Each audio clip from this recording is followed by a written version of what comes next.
Baik, selamat pagi, sahabat FH. Alhamdulillah pada pagi hari ini kita kedatangan tamu dari Kejaksaan Negeri Kota Malang. Alhamdulillah Pak Kajari yang hadir memimpin rombongan ini, Pak Trijoko. Kemudian yang bersama kita ada Pak Kasintel, Pak Agung. Selamat pagi Pak Agung. Kemudian juga ada Pak Kasih Pitsus, Pak Kasih BB, sama Pak Kasih Datun, dan Bapak Ibu dari Kejaksaan Negeri Kota Malang. Ya. Bagaimana kabarnya Pak? Baik-baik. Alhamdulillah sehat, terima kasih Ya. Pak. Kita menyapa para fans dari Fakultas Hukum Universitas Brawijaya. Ini merupakan kehormatan bagi kita kedatangan beliau-beliau di sini untuk menyambung silaturahim dalam rangka keilmuan hukum yang ada di Brawijaya. Bapak, terkait dengan Kejaksaan Negeri Kota Malang, apa yang saat ini sedang aktif dilakukan Bapak, sehingga untuk diketahui masyarakat lebih baik? Ya, terima kasih kepada Pak Dekan Fakultas Hukum yang telah memberikan kesempatan saya untuk bersilaturahmi. Kami tadi sudah datang ke ruangan Pak Dekan dan melihat kampus cukup bagus dan bisa menjadi contoh bagi kami di tempat kami untuk meniru hal-hal yang baik. Tadi sudah saya didampingi oleh Kasih Intel dan juga beberapa teman Kasih juga sudah datang ke sini. Terima kasih atas sambutannya. Benar apa yang disampaikan oleh Pak Dekan bahwa Kejaksaan ini adalah salah satu lembaga penegak hukum yang mempunyai kewenangan untuk melakukan penuntutan terkait dengan perkara pidana. Jadi kami menuntut ini tidak asal menuntut, jadi kami perlu juga berkolaborasi dengan pihak-pihak terkait. Salah satunya adalah dengan pihak Universitas Brawijaya sebagai selama ini kita jadikan sebagai tenaga ahli Pak, dalam khusus dalam perkara-perkara tindak pidana khusus maupun tindak pidana umum. Tentunya dengan kedatangan kami di sini, kami ingin lebih berdekat dan ingin lebih berkolaborasi terkait dengan hal-hal yang permasalahan-permasalahan di tempat kami terkait dengan penanganan perkara yang kami tangani. Tentunya harapan kami ke depan perkara-perkara yang kita tangani akan lebih mudah pembuktiannya, karena salah satu permasalahan kami dalam pembuktian adalah terkait dengan alat bukti ahli. Jadi di sini kalau kita alat bukti ada 5 Pak, keterangan saksi, keterangan ahli, keterangan petunjuk maupun terdakwa maupun keterangan surat ini, bukti surat ini kalau salah satu ada yang kurang ini, makanya kita akan dibebaskan. Makanya dengan pendekatan ini kami minta nanti kepada pihak dekan untuk memberikan kami kedekatan untuk memberikan tenaga ahli kepada kami agar kami dalam pembuktian nanti lebih mudah. Itu saya rasa itu. Terima kasih sekali Pak Kajari. Jadi memang salah satu fungsi perguruan tinggi kan kita melakukan pengabdian kepada masyarakat, supaya perguruan tinggi tidak menjadi menara gading gitu Pak ya. Kalau jadi menara gading kan ya kita bergulat dengan buku, sementara Pak Kajari dan Bapak Ibu Jaksa bergulat dengan fakta-fakta di lapangan. Nah, ini kita coba untuk menggabungkan. Dan alhamdulillah di sini kan ada Pak Kasih Intel ya Pak ya. Ini para mahasiswa ini kadang-kadang Pak, kalau ada Intel itu senang karena suka nonton film intelijen gitu lah. Kalau di Kejaksaan itu fungsi dari Intel itu bagaimana Pak, sehingga kok ada Kasih Intel? Pak Agung mungkin bisa menjelaskan itu. Terima kasih Pak Dekan. Jadi sebagaimana diamanatkan dalam Undang-Undang Kejaksaan yang terbaru 11 tahun 2021 ini, khususnya di pasal 30 huruf C ini, salah satunya adalah tugas kejaksaan itu menjaga ketertiban dan ketertiban. Jadi di situ masuklah tupoksinya dari bidang intelijen. Jadi intelijen itu salah satunya ya seperti ini Pak.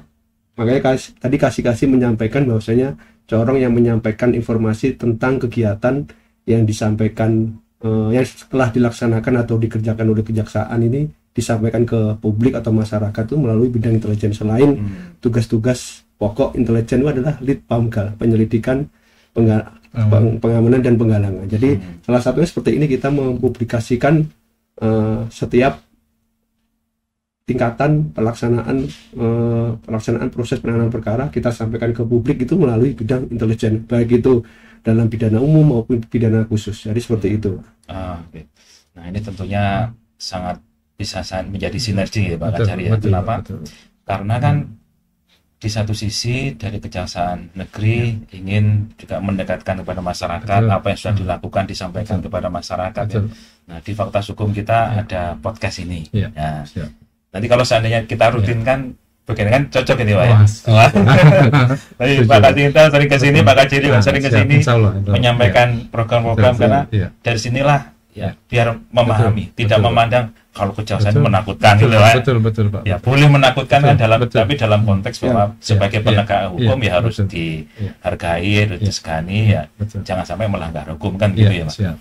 Sehingga harapannya kita memang betul-betul dalam membangun negara hukum ini pada posisi masing-masing, kejaksaan dalam posisi sebagai jaksa, kemudian juga nanti ada penegak hukum kayak KPK, nah, kemudian ada kepolisian. Ini kan semuanya masyarakat harus dipahamkan kan Pak, posisinya masing-masing. Pak Kajari bagaimana ini agar mahasiswa dan masyarakat juga semakin cinta pada kejaksaan? Mohon himbauan dari Pak Kajari bagaimana nasihatnya ini?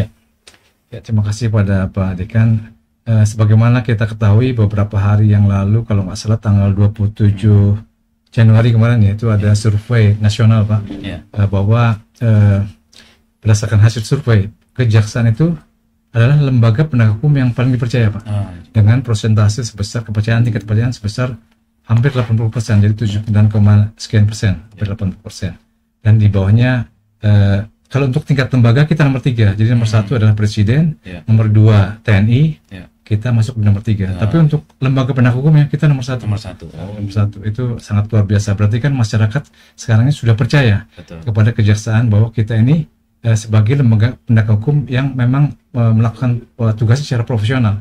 Nah, tugas kami lah di Kejari ini untuk lebih mempertahankan atau bahkan meningkatkan dari apa yang sudah dicapai sekarang ini. Ya tentunya banyak program-program yang kita lakukan Pak, terkait untuk menambah ke tingkat kepercayaan masyarakat. Salah satunya kita juga punya program namanya restoratif justice Pak.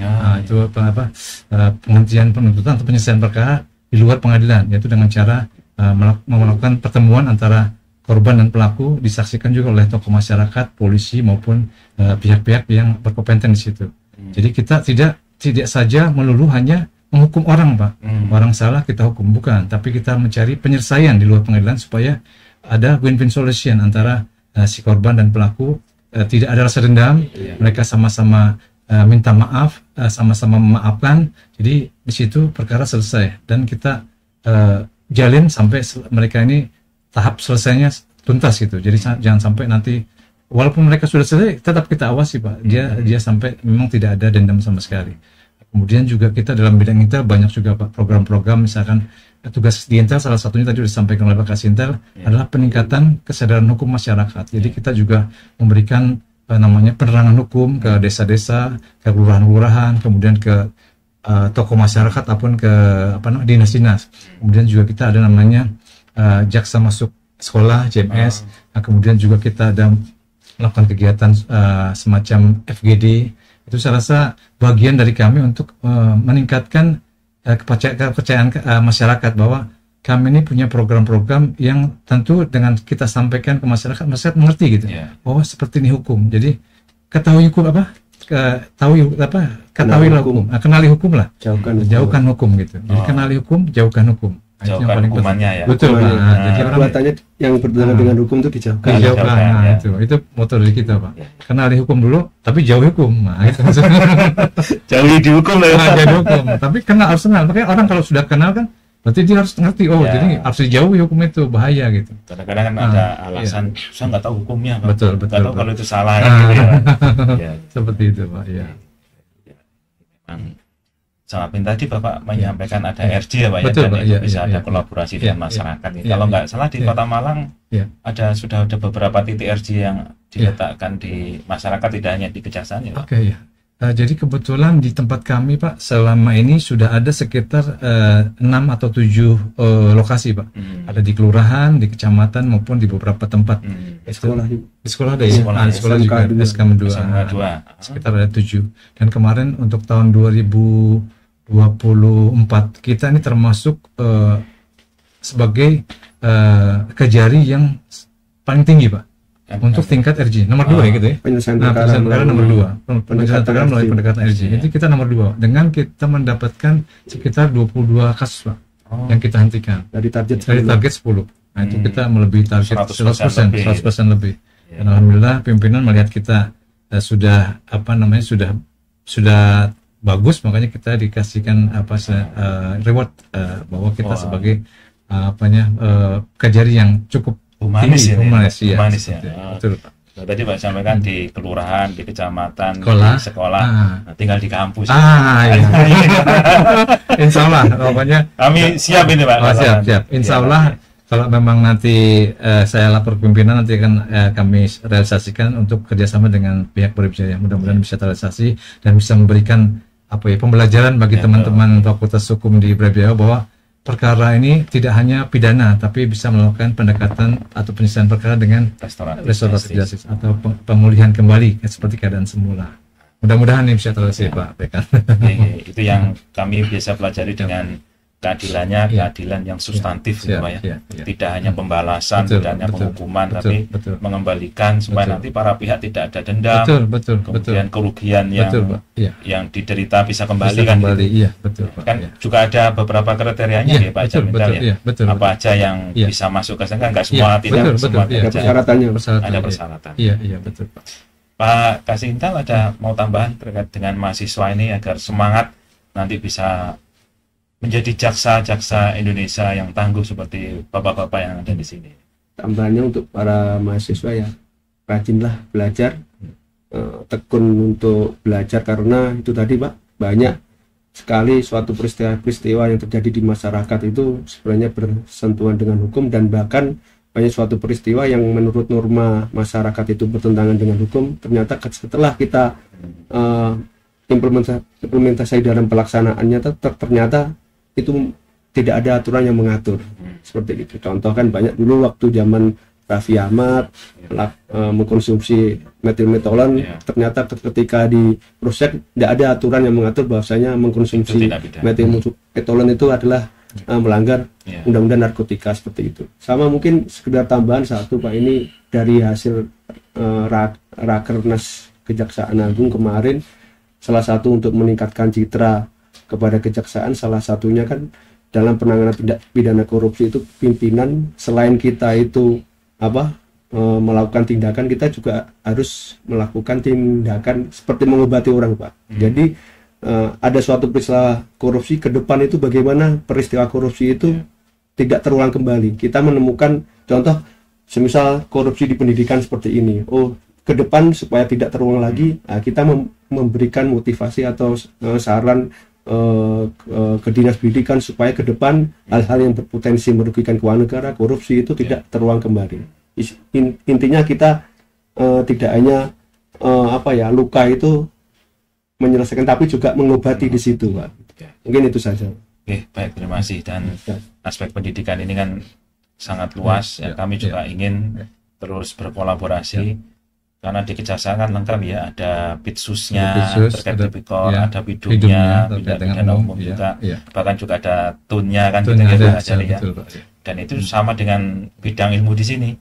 Ya, di sini juga ada hukum tata negara, administrasi negara, kemudian juga ada pidana, kemudian ada militer juga. Nah, jadi nanti dengan kolaborasi ini memang diharapkan semakin erat, apalagi kita kan bertetangga ya Pak. Amin, siap, sesama Kota Malang ini harus erat terus. Insya Allah nanti kami juga akan berkunjung ke kantor Bapak lagi bersama rombongan. Kalau kemarin saya sendiri berarti terlalu kendel ya.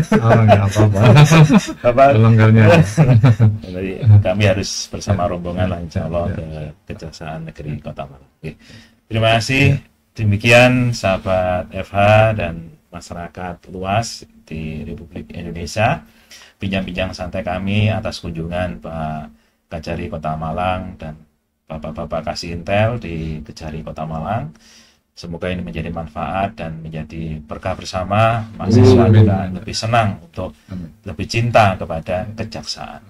Terima kasih. Wassalamualaikum warahmatullahi wabarakatuh. Waalaikumsalam warahmatullahi wabarakatuh.